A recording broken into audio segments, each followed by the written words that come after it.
싱킹 브리지 타임즈 2024년 12월 10일 파트 2를 진행하도록 하겠습니다. 파트 2의 편집 내용 제목들이 되겠습니다. 파트 2까지 편집할 뉴스들이 좀 많습니다. 그래서 파트 2까지 하게 됐습니다. 최대 관심사는 역시 우리나라의 불안정한 정치 상황이겠죠. 한국의 비상계엄으로 발발, 왠지 일본에서 치고받는 SNS의 자유주의자 대 똥가리 개 보수. 그런데 정말 대단한 것은 이 동가리라는 거를 사전에 좀 찾아봤는데 번역할 그런 말이 없는 거로 되어 있어요.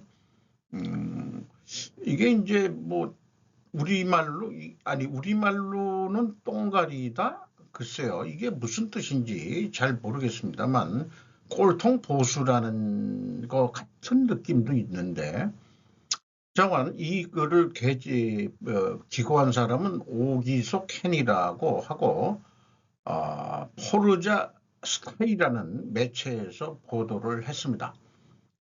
다만 다음날 이후는 일본 국내의 자유주의자와 보수가 SNS에서 서로 주먹질을 하는 흥상의 광경이었죠. 리버러들 비상계엄은 민주주의에 대한 모독, 군대 투입은 폭거, 한국 국민은 일어섰다. 다음은 일본이다. 다음은 일본이라는 게 뭔 뜻인지, 뭐 한국은 엄밀하게 전쟁 중이고 이웃나라도 그렇고 옛날부터 스파이도 많이 들어와 있고 국내 간첩이 많다는 얘기죠.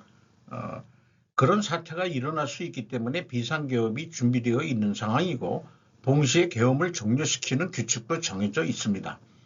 사실 이번에도 국회 제적위원 과반수의 찬성으로 계엄은 해제라는 규칙에 따라 단 6시간 만에 종료되었다. 그러니까 비상계엄은 민주주의에 대한 모독이라는 건 좀 다르지 않을까, 이런 견해를 밝히네요. 북한, 중국, 러시아와 사이좋게? 라는 의문을 제시하고 있습니다. 이번 야당의 대통령 탄핵 이유 중 하나가 북한, 중국, 러시아를 적대시하고 일본 중시의 이상한 외교를 하고 있으니까라고 명확하게 잘라버리고 있는 것이군요. 이 대목이 이제 문제죠. 사실상 북한은 우리 방공법에 적국으로 돼 있고 또 중국, 러시아를 적대한다. 외교는 맺어져 있지만 자관 이 한미일 동맹이라는 관계 측에서 본다 그러면은 지금 탄핵하는 이유가 완전히 현 정부를 적으로 보고 중국이나 러시아 이런 북중러 그런 입장에서 글을 쓴 거로 해석이 돼버리죠. 이게 오히려 저는 좀 잘못됐다. 오히려 탄핵을 받고 그 다음에 제거돼야 될 대상은 이 북한, 중국과 적대시했다고 발언하는 이것이 그러면은 일본하고 미국하고 친하게 지내는 거가 그 죄라는 뜻으로 또 되거든요. 참 이상한 세상입니다. 그러니까 이쪽에서도 이거 대박이네. 러시아가 이 기회를 놓칠 리도 없고 전력으로 한국 여론에 개입해 나갈 것이며 타이밍 좋지 않게도 내년에는 근데 트럼프 행정부다.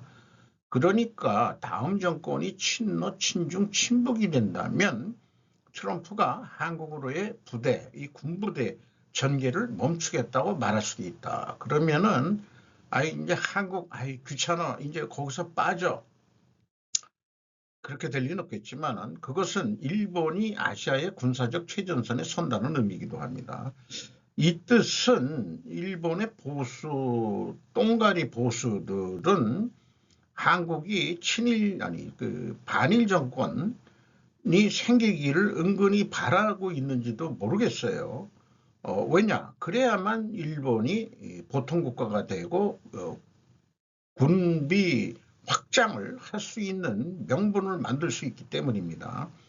그러니까 한국도 못 믿겠다. 그러니까 일본이 무장해야 된다. 이런 쪽으로 이거를 이용할 거다 이거죠. 근데 이 기고자는 그래도 한국이 연착륙할 수 있도록 도와야 한다. 강 건너 불이 아니다. 한국이 정치가 안정적으로 해야 된다. 지금 현재 그 친일 정권인 이런 얘기도 한죠. 국교 단절이라니 당치도 않다. 댓글에도 그 똥가리 보수의 그 의견이죠. 적군하고는지 모르는 이웃나라에 휘둘리는 것보다 허구한 날 대통령 바뀔 때마다 아주 지겹다. 일본이 대중로의 최전선이 되는 편이 대책도 분명하고 좋다. 그런 얘기죠. 그러니까 이거는 일본 내 보수적인 시각이 많이 들어간 댓글이라고 볼 수 있겠습니다. 미국, 한국 정치적 이견, 법치주의 따라 평화적 해결되길. 12월 10일 06시 워싱턴 이태규 특파원 서울경제입니다. 국무부 브리핑 한미동맹 여전히 철동 같다. 바이든 대화 상대 질문에 윤 대통령이 한 대통령이다. 요 소제목만 보더라도 뭔 얘기하는지 의미는 와닿을 것 같습니다. 그리고 미국이 원하는 것은 법적 절차와 정치적 절차는 법치주의에 부합하는 방향으로 전개되어야 한다고 강조했다. 그러면은 우리는 한국인들과 함께 있다고 하며 우리는 한국의 모든 관련 당사자와 소통의 선을 열어둘 것이다. 야당하고도 소통의 선을 열어둘 것이고 현 여당한테도 소통의 선을 열어둘 것이라는 의미로도 해석이 되네요. 그리고 도쿄에서 그 한미일 상고 고위급 외교 당국자 간 회의가 또 열렸습니다. 이 한미일 동맹은 굳건하다 이런 의미에서 그래서 질문을 던져보고 싶어요. 윤통 탄핵이 부결되었음에도 될 때까지 하겠다는 야당이 법치주의에 부합하냐. 그러니까 여기에 그 소통의 선을 열어두겠다고 했으면은 법치주의에 부합하다고 전개돼야 된다고 미국이 요구한다면은 까놓고 얘기해서 어떤 영향력을 행사해야 될 거 아니냐라고 저는 요구하고 싶은데 직접적인 건 아니면 어떻게 그 간접적으로든 또는 일본도 마찬가지겠지만은 일본에서는 어쨌든 한국이 연착륙하도록 일본이 도와야 되지 않느냐 이런 얘기가 있는 거고요. 미국 입장에서도 한미동맹은 철통 같다고 얘기한다 그러면은 뭔가 이 불안 요소에 대해서 미국이 뭘 하겠느냐 이런 게 이제 바이든 막판에 어떤 영향력을 말로만 하고 실질적인 행동은 못할 것 같은 그런 느낌이 들어오네요. 한국의 위기와 중국의 디프레이션으로 월스트리트가 강세를 보임에 따라 시장 불안이 촉발. 에코노 타임즈에서 12월 8일에 보도한 내용입니다. 꼭 한국의 그 정치 불안 때문만 아니고 중국의 인플레이션 데이터가 아시아 전역에 충격을 주면서 글로벌 시장은 격동의 한 주를 시작하고 있다. 월스트리트는 고용 호조에 힘입어 변동성이 큰 지정학적, 경제적 환경으로 인한 잠재적 파급 효과에 대비하고 있다. 투자자들이 위험을 꺼리는 잠재적 이유로 네 가지를 들었습니다. 프랑스의 정치적 불안, 윤석열 한국 대통령에 대한 형사 고발, 아샤르 알 아사드 시리아 대통령 몰락, 이미 불안정한 중동의 불확실성 등이다. 이 경우 월요일 새벽 거래에서 금, 달러, 미국 국채 및 기타 정부 자산에 대한 수요가 증가할 수 있다. 한국 원화는 2년 만에 최저치로 하락했고 중국 인플레이션 데이터에 대비한 아시아 시장이라는 소제목으로 인베스팅닷컴에 따르면 소비자 및 생산자 물가 상승률에 대한 중국 정부의 보고서가 월요일 아시아 경제 캘린더를 지배할 것이라고 한다. 인플레이션 데이터라고 얘기들은 하고 있습니다만은 실질적으로는 내려가고 있는 거죠. 2025년 우선순위를 알리는 베이징 정치국 회의가 영향을 미칠 건데 생산자 물가에 대한 디플레이션 압력은 지속될 것으로 예상되며 공장 출고 가격은 11월에 연간 2.8% 하락하여 10월에 2.9% 하락과 변동이 없이 하락하고 있다. 또한 베이징이 최고 정책 입안자들이 다가오는 정치국 회의에서 내년 목표를 설명할 예정이기 때문에 투자자들은 미래를 계획하기 시작했다. 2025년 정부의 예산 및 성장 목표는 우선순위 목록으로 가장 높은 순위가 될 것이다. 이렇게 얘기를 하고 있고 이런 뉴스를 접하면서 경제 대공황은 이제 중국발 과잉 생산에 의한 디플레이션이 원인이고 그 결과는 3차 대전으로 나타난다. 2차 세계대전은 세계 경제 1차 대전이 끝나고 그 다음에 이제 경제 공황이 오고 그 다음에 2차 세계대전이 발발한 거로 봐서 경제 공황 뒤에는 세계대전이 온다. 그러면은 세계대전은 지금 공황이라기보다도 이 디플레이션이 중국의 과잉 생산으로 인해서 그 파급 효과는 일파만파 전개돼 가지고 결국 세계대전으로 나타날 것이다. 이렇게 예측해 볼 수 있지 않겠냐 그런 생각입니다. 뭐 여러 뉴스를 들었을 때 그런 거죠. 신중 정치인이 필요하기에 부정선거를 만든다라고 제목을 제가 붙여봤고요. 유튜버에서 그 영화를 방송하는 유튜버인데 정치 얘기를 방송을 하네요. 마치 드라마와 같이 반전에 반전을 거듭한 현실 정치 드라마를 볼 것이다. 1대1로 나라의 대부분 부정선거가 발생한다. 전 세계 부정선거에 한국산 전자개표기가 있다. 이는 중국이 한국 시장에 이미 침투했다는 얘기다. 이건 뇌피셜이 아니다. 부정선거에 대해서 트럼프 행정부가 가만 놔둘 것 같은가. 선관위를 이 계엄군이 들어갔다는 것 자체가 일반적으로 좀 이상한 거죠.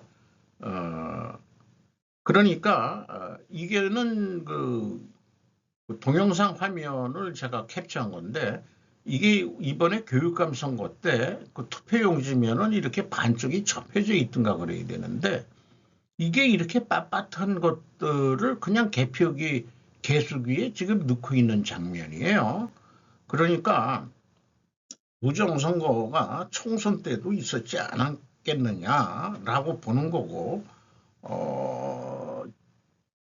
중국이 친중 정치인들을 많이 만들어내려고 분명히 어떤 식으로든 개입을 했을 거다. 그게 선관위도 채용 비리라고 했지만은 그게 뭐 아버지 찬스라든가 그런 것보다는 이미 이 파트 1에서도 얘기했습니다만은 불온 세력이 들어오는 것을 묵과하고 뭔가 그렇게 짜여진 그게 어떻게 보면은 매국행위, 나라를 팔아먹는 그런 거라고 무슨 약점이 잡혔든지 중국 애새끼들한테 중국이 어떤 식으로든 한국만 그런 게 동남아에 작업하는 것들 보면은 한국이라고 가만 놔뒀겠어요? 친중도 많고 여야의 친중 정치인들이 그렇게 포진돼 있는데 자관 부정선거로 뭐가 나타나야 국면 전환이 드라마의 반전이 일어나야 된다고 이 그 진행자는 무비서커는 주장하고 있습니다. 윤 2월 하야 4월 대선, 3월 하야 5월 대선 검토. 김보연, 박숙현 기자가 조선 비지에서 11시 51분에 보도를 했습니다. 오늘 어떤 게 되려는지 2차 탄핵안 표결이 실시되는 오늘 14일 본회의 전에 윤통의 퇴진 로드맵을 발표하겠다. 전국 수습책을 완성해 발표한다는 계획이다. 이런 얘기입니다. 근데 친윤 쪽에서는 지금 친한 쪽과 이 마찰이 좀 있을 것 같다. 친윤 쪽은 대통령 임기 단축과 함께 2026년 지방선거와 대선을 동시에 치르기 위한 개헌 국민투표를 주장하고 있다. 2026년은 지방선거요. 그 지방선거도 아마 부정선거도 뭐 많지 않을까 생각을 합니다만은 선관위를 개헌군이 들어갔다는 것 자체가 뭔가 증거를 잡았기 때문에 들어가지 않았겠느냐. 뭔가 히든카드, 플랜 B가 있지 않고서는 개헌 선포를 할 리가 글쎄 그렇게 자꾸 생각이 들어간단 말이에요. 정상적인 어떤 생각을 가지고 있는 사람이라면은 트럼프는 우크라이나의 즉각적인 휴전을 촉구하고 미국의 나토 탈퇴가 가능하다고 말했다. 엘렌 닉스마이어와 조안나 코즐로우스카 AP통신에서 보도했는데 제목만 봐도 뭐 충분히 이해가 되겠습니다. 먼저 트럼프는 블라디미르 푸틴 러시아 지도자에게 우크라이나와 즉각적인 휴전에 도달하기 위한 행동을 촉구했다라고 또 먼저 얘기하면서 이번 이 3자 노트르담 재개관식에 만나가지고 젤렌스키한테도 휴전을 해야 되지 않겠냐는 의견을 개진했다고 그러죠. 그리고 트럼프와 조 바이든 대통령은 이번 주말에 러시아가 시리아에서 철수한 것을 우크라이나 전쟁으로 인해 러시아의 자원이 얼마나 줄어들었는지를 보여주는 증거로 지적을 했다. 러시아가 시리아 내전에 개입을 해가지고 이번에 실각한 정권을 지탱해 줬었던 거죠. 그런데 반군에 의해서 이번에 시리아가 전복이 됐기 때문에 그만큼 러시아의 힘이 빠졌다 하는 것을 얘기를 하고 있는 것으로 보입니다.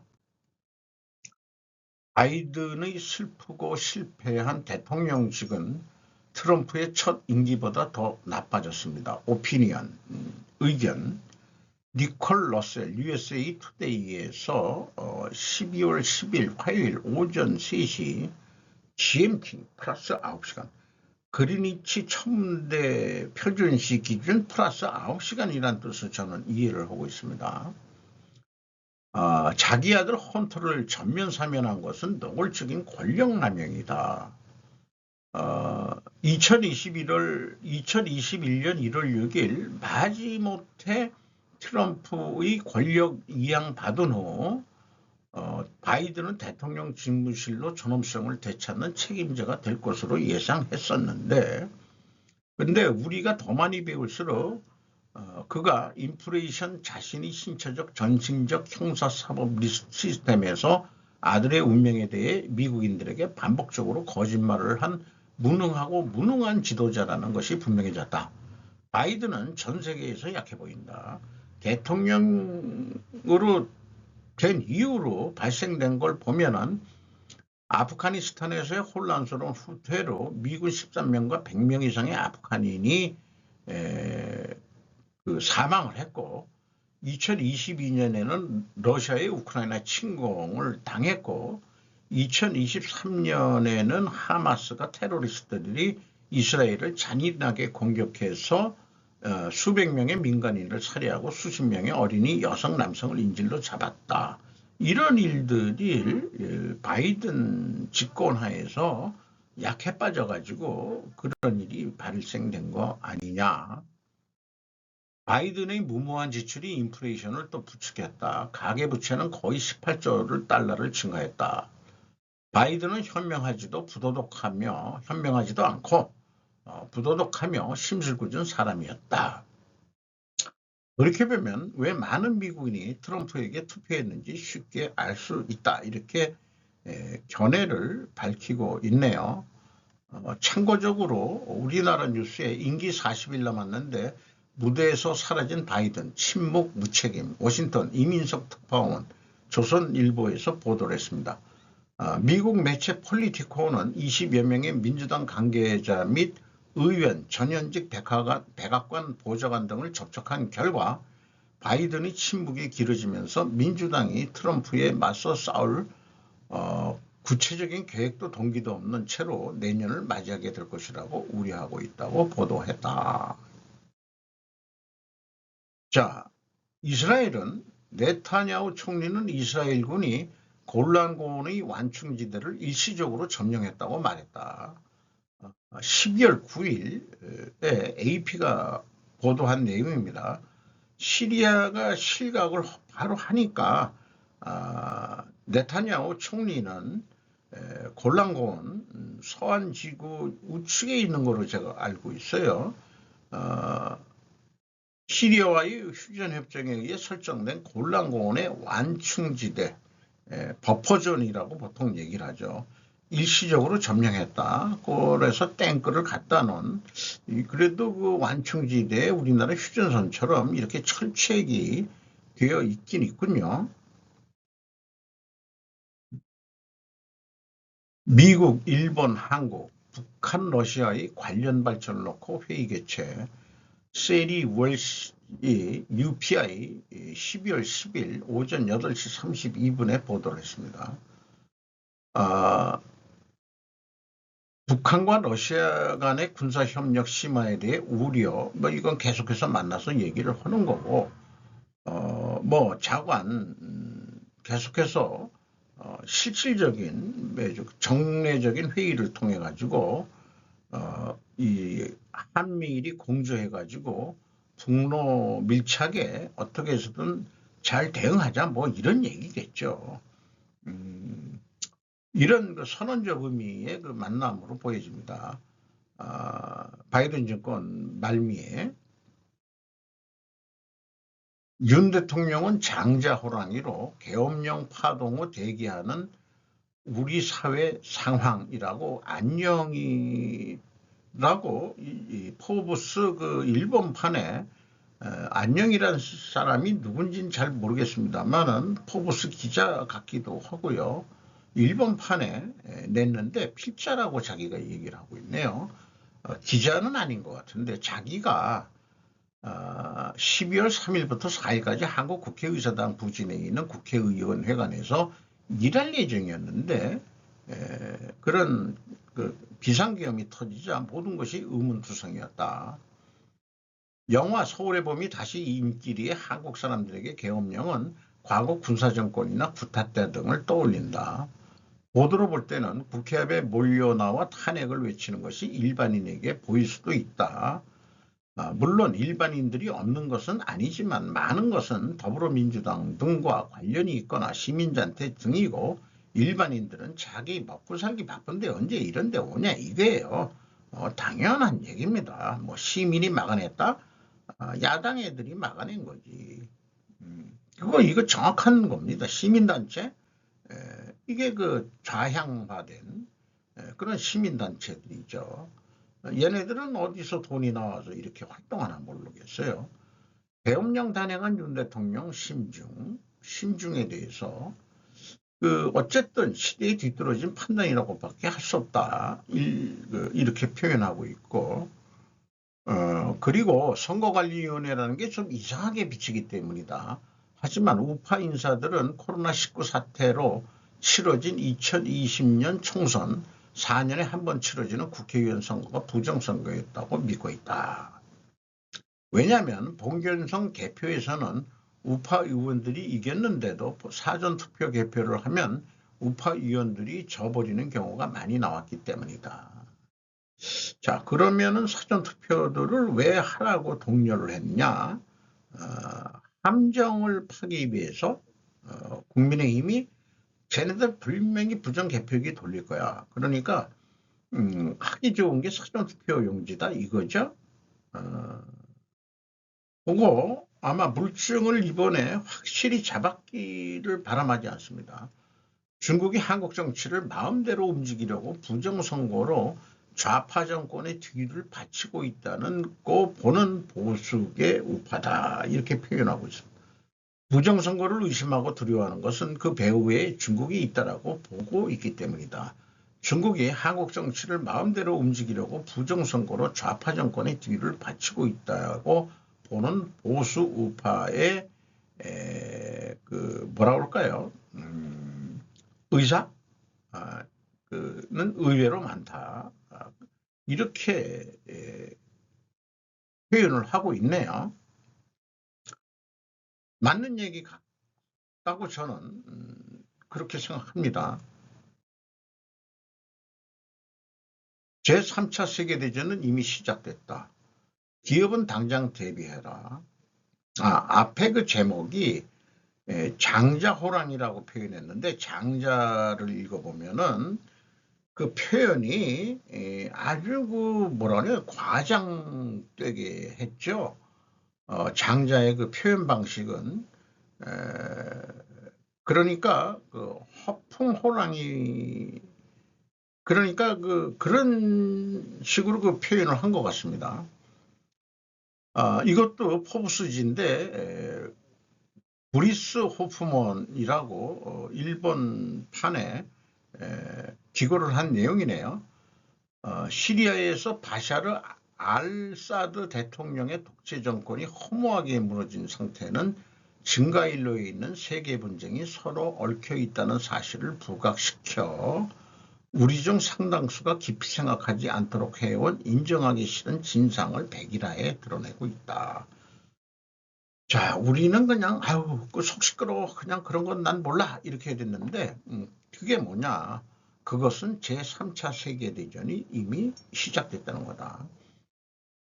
저도 그 소개를 했습니다만은 제이미 다이먼, JP 모건, 체이스 최고 경영자는 10월에 똑같은 말을 했었죠. 지금 세계는 사실 3차 대전을 시작한 거나 마찬가지다.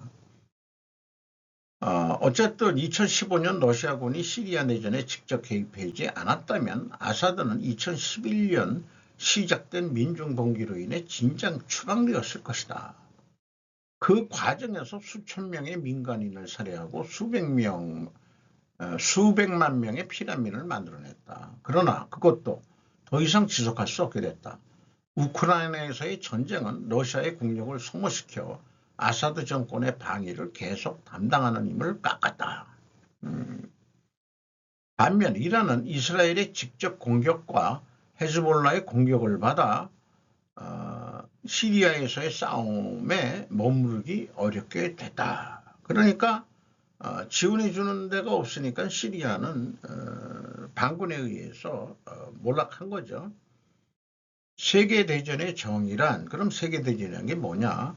국치적인 분쟁과 세계적인 규모의 분쟁의 경계를 침식하고 지배와 생존을 건 보다 광범위한 투쟁으로 국가와 동맹국을 끌어들이는 것.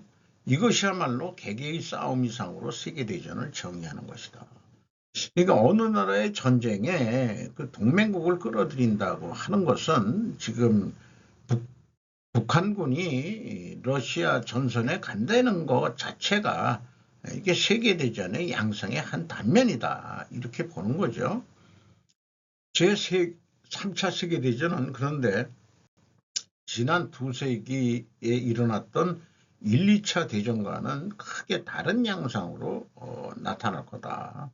이런 얘기죠. 벌써 드론 전쟁으로 되고 옛날처럼 인구가 그렇게 많지 않기 때문에 드론 전쟁화 양상이고 또 다른 형태의 뭐 어떤 스파이전이라든지 지금 얘기하는 그 부정선거 전쟁 부정선거도 전쟁으로 집어넣어야 될 것 같아요.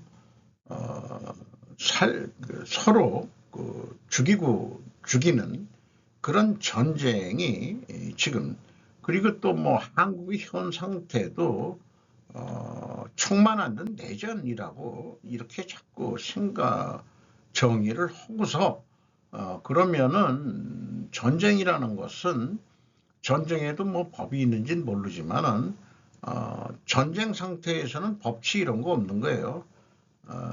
그냥 옛날 그 야생으로 돌아가는 거죠. 힘이 있는 놈이 죽이는 겁니다. 지금 법치고 민주고 나발이고 힘 있는 놈이 상대를 죽여야만 생존할 수 있는 세계대전이란 게 그런 거 아니냐 이거예요. 힘의 논리고 이제 야생의 논리가 되고 있다.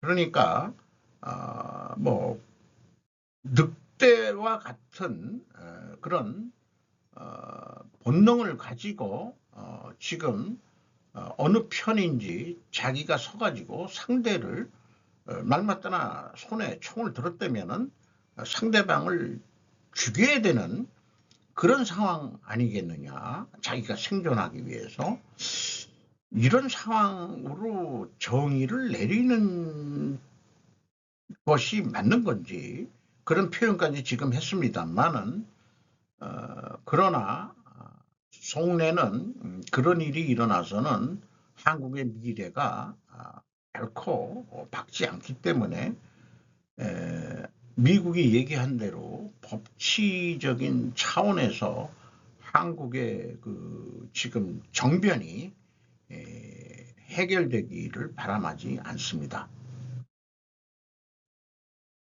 이상 마치도록 하겠습니다.